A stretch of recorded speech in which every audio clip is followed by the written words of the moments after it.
Hello guys, आज मैं आपको बताऊंगा होंडा 100 सीसी 2025 मॉडल के बारे में। इंजन और परफॉर्मेंस की बात की जाए, इसके 4 स्ट्रोक हैं। OHC air cooled.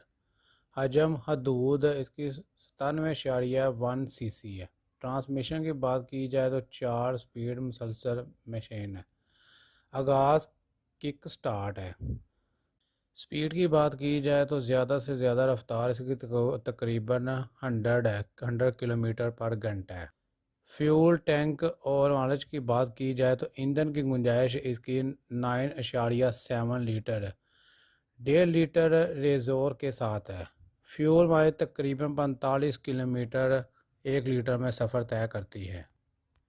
अगर आप एक अच्छी बाइक चाहते हैं जो रोज़मर्रा इस्तेमाल के लिए काबिल एतमाद, आसान मेंटेनेंस और ईंधन की बचत वाली, तो वो है